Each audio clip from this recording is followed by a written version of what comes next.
guys, Adrian here from Luxury Time Watches. In today's video I'm going to discuss two topics with you guys that's been getting a lot of media attention lately. The first one is the Omega Swatch Moonwatch, which is called the Moonswatch, and the other topic is Rolex 2022 releases that came out today. I'll go through the watches that are being released and give you my opinions on them. Okay, so the first one is the Omega Moonswatch.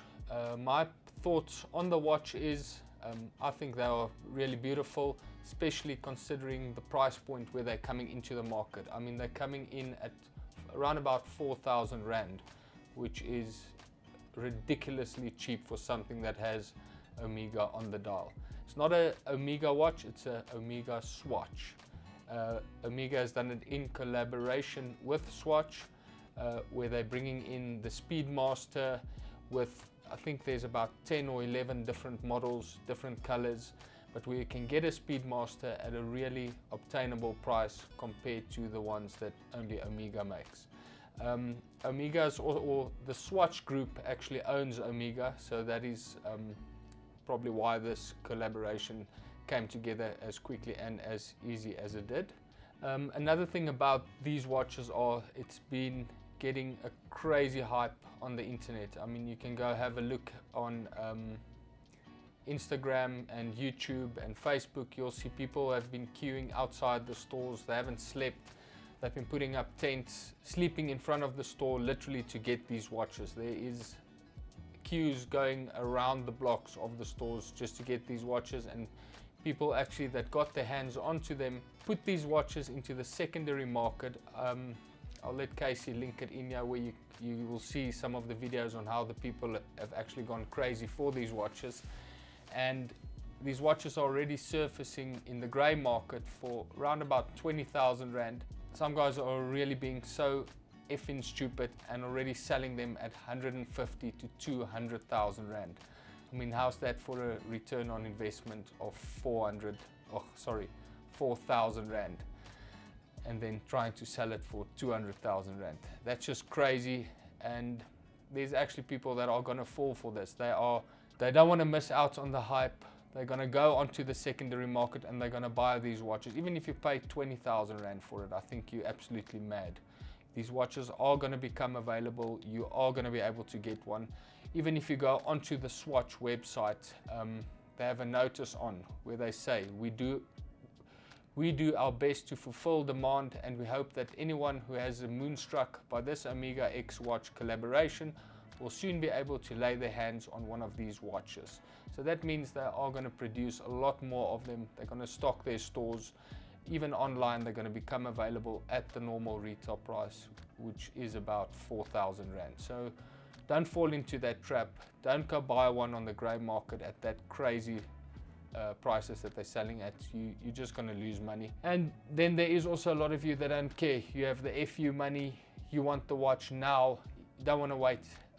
You'll probably go pay 20 to 50,000 Rand for one.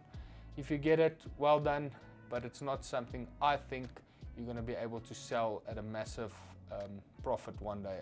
I don't think these watches are going to be even close to collectible as the previous or the real Omega Speedmasters were. I'm saying real, but I mean the first Speedmasters that came out. So there's, if you want to see what the watches are made of, there's a lot of videos on YouTube where you can actually see the dimensions of the watch, the case material, all the different colors. I'm not going to go through that. I just want to tell you guys in this short video is not to fall for the hype and go buy them. I've been getting a lot of Instagram messages, guys that want these watches. Yes, just don't fall for the hype. It's a beautiful watch. I would wear them. I think it's awesome to have that in your collection if you are a watch collector. It's something different. It's kind of a playful watch. They look amazing. I think for someone that won't be able to buy a Omega Speedmaster, this is probably the ultimate alternative that you can get. Okay, just to go into some quick details about these watches that are out. I personally, the best one from them all would probably be the Mission to the Moon one, which is the classic Speedmaster look. The color scheme is the same as the original one that that came out there. Okay, and from all of the colored ones, I would probably definitely go for the Mission to Mars. I love that one, with a white strap, red case, and the red seconds hand on the watch. That's beautiful for me. The cases of these watches are made from a bio-ceramic, which Omega or Swatch say is a combination of ceramic and a mixture of plastic. From what I've seen on the internet and from other YouTubers, is that the watch has a plastic feel to it. So I don't think it is as heavy as a ceramic watch would be. So, but comparing the price point that you're getting, you can't expect a full ceramic watch. The feel of the watch is pretty much, you can feel it's not a 100,000 Rand watch. It feels like a Swatch, very lightweight apparently, but for me there is, for the price point, it is still an excellent buy. Okay, and now going on to Rolex. The new watches that were launched today, 2022. There's quite a lot of watches. If you go onto the Rolex website, you'll see all the ones that were launched. I'm just going to go through 3 or 4 of the models I think is probably the hype ones in the new launch, and I'll just give you my thoughts about these watches. So there's a lot of new Datejusts out. I see there's a new Deep Sea out with a black dial, and another new James Cameron. I mean, that's a third one that they've launched now. They look pretty much the same. I would think it's only the movement that's been upgraded. Maybe there's some little cosmetic changes on the bracelet and the case, but it's nothing significant, nothing to jump over the moon. Yeah, to me it's just the same looking watches. They've been replicating what they've been doing all the years. It's obviously working for them. That's why they just bring out the same model another year with a new movement. So one of the watches that is probably going to make, or that's been getting the most of attention with the launch, is the GMT-Master II, the ceramic with the green and the black bezel with a crown on the left hand side. To me, when I first saw it, I thought it was actually a joke. It looked like an upside down watch to me, because I mean, we all are used to see Rolex with a crown on the right hand side. I know a lot of you guys actually wear your watches on your right hand, which would also turn the crown around. Panerai calls it a lefty when the crown is on the left hand side. What I think about it, I don't like it at all, but it's probably like a lot of new stuff that comes out. We get used to it, we start to like it, and maybe it's definitely going to be an instant hit, or an instant grey market watch hit. So it's probably going to sell at double or triple its retail price when it actually hits the market. I think the retail price on this new GMT Master with the green and the black is going to be around about 178,000 Rand. I think as soon as it's going to hit the grey market, it's going to trade close to 400,000 minimum, probably between 400 and 500,000. Another new model that they say is a new model is the Air King. To me, it just looks like another Air King. I don't know why they're trying to reinvent the wheel, but good for them. I don't like it.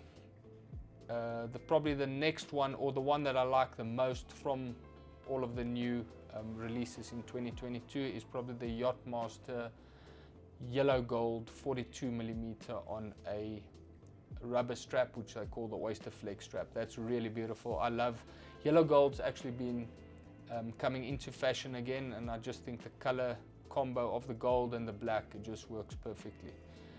Probably the most exciting ones from the ladies range is the Datejust 31mm. They actually have let's just see what they call this dial. It's also called a floral dial, but what they've done, they've put a lot of little diamonds on the dial with flowers where the diamonds are the center of the flower. I think that's a beautiful watch.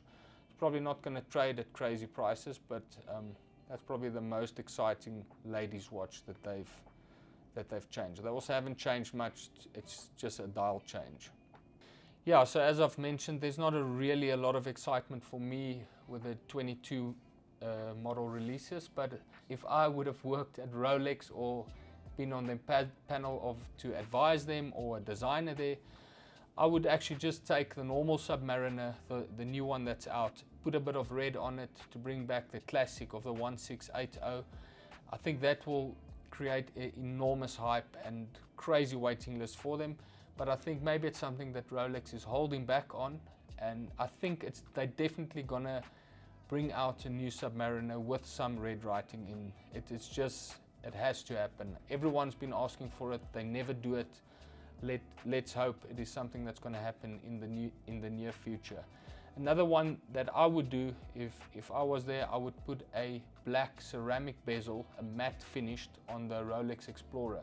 There's also been a few mock-ups of guys that actually did change the Explorer to, you know, it's the one with the orange hand.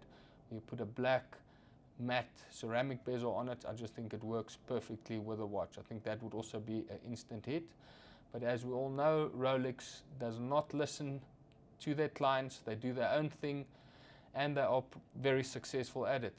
Just looking at the prices and what they do in the market, everything they create and they bring out, it immediately turns into gold. Everyone just wants it. So these are just my opinions, my thoughts on it. I wish I did work there and I could change some of the things they did, but that's just how it is. So guys, thanks for watching. There's going to be a lot of new watches released by all the big brands at Watches and Wonders. All these watches are being launched today, where the brands are showing or showcasing all their new models. So I mean, if you go onto the internet, just have a look and you'll see some of the watches that are out now. I just quickly had a look at Rolex because everyone knows Rolex is the hype and everyone talks about it. But I mean, if you go look at Hublot, has got some interesting pieces out. Breitling has also brought out some new navy timers, which is quite nice. So go have a look, and I will also go through the websites and review some of the new models in another video that I can show you that are going to be out on the market. Normally these kind of watches only hit the South African market around about 2 to 3 months after they've launched. Maybe it will be a bit earlier, but keep your eyes out and I'll keep you guys updated. Thanks for watching, guys. Cheers to the next video. Cheers.